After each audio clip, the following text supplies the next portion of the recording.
Hi everyone. I also didn't get 7 hours sleep last night. Thank you for being inviting me here today to talk about how we work as PAPYRUS to help prevent suicide in children and young people. For those who don't know who we are the national charity for the prevention of young suicide, and we were set up 25 years ago by a group of parents who were all bereaved by suicide. And the aim of setting up the charity was to try and prevent as many other parents going through the tragedy that they had gone through themselves. And we've evolved quite a lot in that time. We now have our helpline, which was set up in 2005. And we offer support to those who are struggling themselves with thoughts of suicide, but also those who are worried about a young person. So I'm just going to play you a short film which gives a bit of an overview as to who we are. Life. We're here to help young people keep living it. To flourish in it. To grow with it. To see the beauty of it. To never think there's no choice but ending it. We exist to shatter stigmas. To open uncomfortable dialogues. To be an ear when that's all that's needed. To help them find their way from an end to a start. When suicide is preventable, we believe in doing everything to prevent it. We understand young people like few others can. Hope given. Fights won. Lives continued. We're not here to tell people to talk. We know it's not that easy. We're starting conversations that aren't easy to start. Breaking down the barriers that often stand in the way. Not just speaking to, but speaking with young people. Constantly evolving the way we communicate, as they do. We'll be where they are to turn to when there's nowhere left to turn. We're the national charity for the prevention of young suicides. Training councils, friends, healthcare professionals, and guiding schools. And helping bring vital national social policies to life. Together we can stop the biggest killer of under 35s. All lives are worth living. All things can change. Suicide is never the only option. We're here to make sure young lives become long lives. We are PAPYRUS! So that's just a short film which gives a better overview than what I could about what we do and why we are here today. So in short, we support, we equip and we influence. So through our helpline, Hopeline UK, we support those who are struggling with thoughts of suicide and those who are worried about them. They can text, email and call us via telephone. And we also have web chat, and it's all completely confidential and free. And there's a non-judgmental service and a person trained at the other end of that phone who can help support you. We equip across communities in the UK by providing awareness sessions, training to those who work with young people so that we all have the skills and the knowledge that we need to recognise and respond to suicidal behaviour. What we're here to do today is work together and create hope through action, and equipping each other and as being part of a community of lifesavers is really important for our young people. And we influence, so we look at what work we can do at government level to ensure that social policy enables young people to thrive and survive, and that the young person's voice is at the centre of all those changes that are made which concern them. What we already know through research and through our helpline, Hopeline UK, is that young people want to talk. Young people are talking to each other and supporting each other. And sometimes they find it difficult to reach out to others outside of their support group and their friendship group.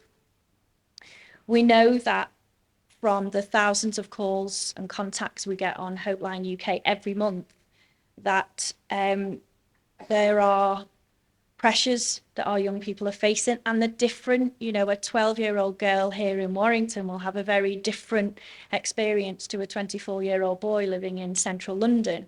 We all have unique challenges. We know that school pressures and the pressure to fit in and act and look and behave in a certain way is impacting our young people and their ability to stay alive in some cases. Over 400 Hope Link plans are created.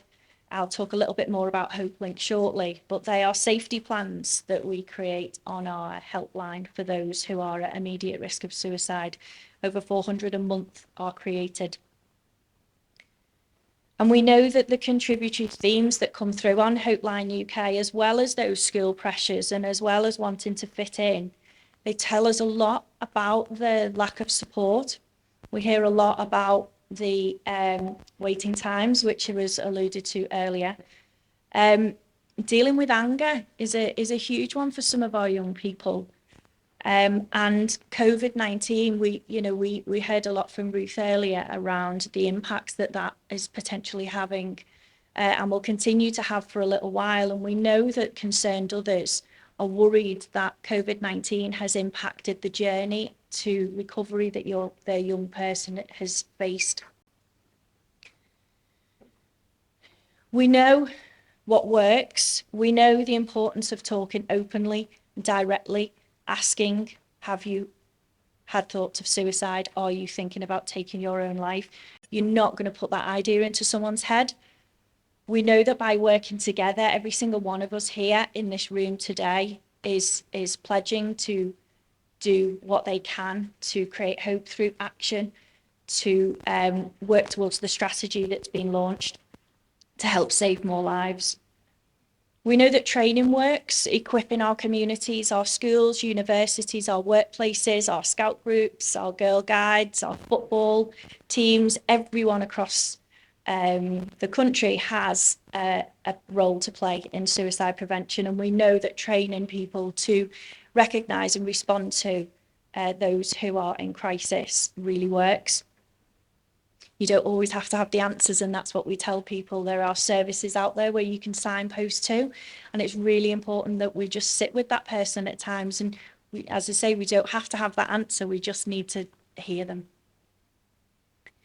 And in terms of safety planning, we know that works. We know that centering around that young person, we know that working in collaboration with them, helping them to create a plan that keeps them safe when they are at crisis point and something that they can then come back to. I mentioned Hope Link before, and that is a very unique platform that we have for callers who contact our helpline. And we are able to create a plan while speaking with them and keeping them safe on the phone. And it's a plan that we know that they access after they've finished their call with us. They might only call us once, and we set up that safety plan with them, and they continue to access that plan afterwards. And that tells us that they're working really hard themselves and that we've empowered them to help keep themselves safe.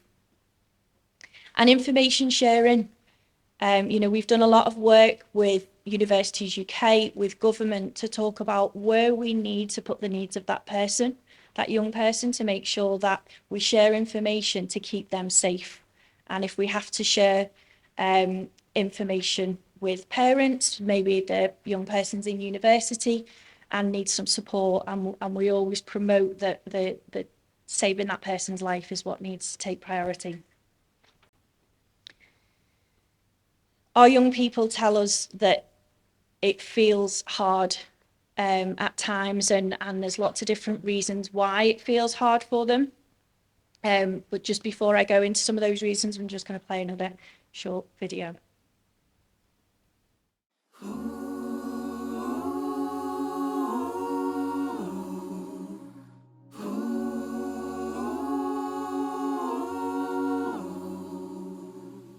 You with the sad eyes, don't be discouraged, oh I realize hard to take courage in a world full of people. You can lose sight of it all. The darkness inside you can make you feel so small.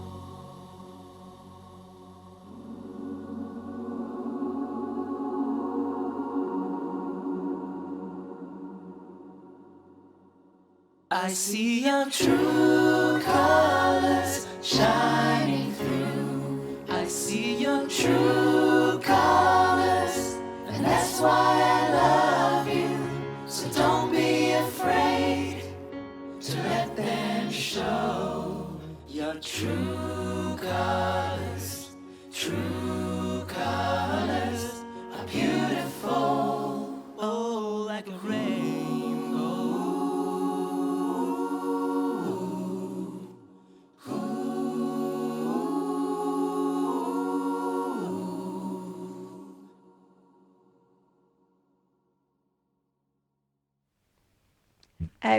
Quite a powerful film, and we've shared that and had lots of really wonderful feedback from young people about how it represents how they're feeling and how they relate to it.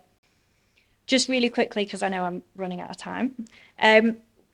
Children and young people are struggling with isolation. They're struggling with relationship breakdowns, and all of this sounds like normal for us as adults, but for young people, they can really struggle with the resilience to deal with those kind of pressures.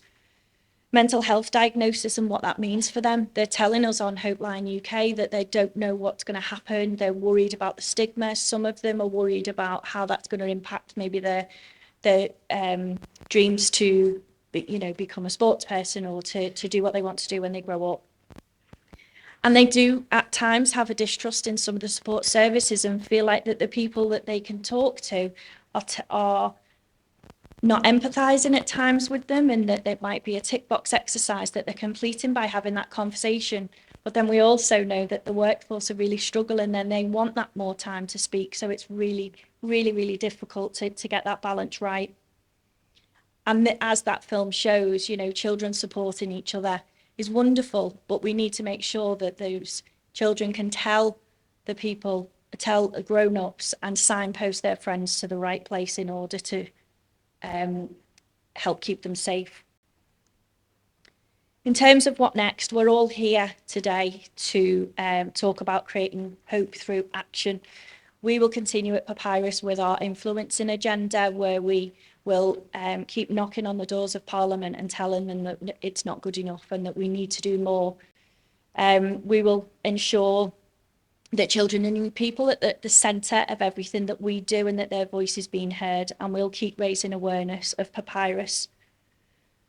Talking about those who can influence change, our three dads, this event should have happened the day that they started their latest walk, and they are just incredible. I don't know, many of you here might have had a chance to meet them. And they've raised over £1 million for PAPYRUS so far, after each losing a daughter to suicide. Their petition to get suicide prevention compulsory on the curriculum has now got over 146,000 signatories.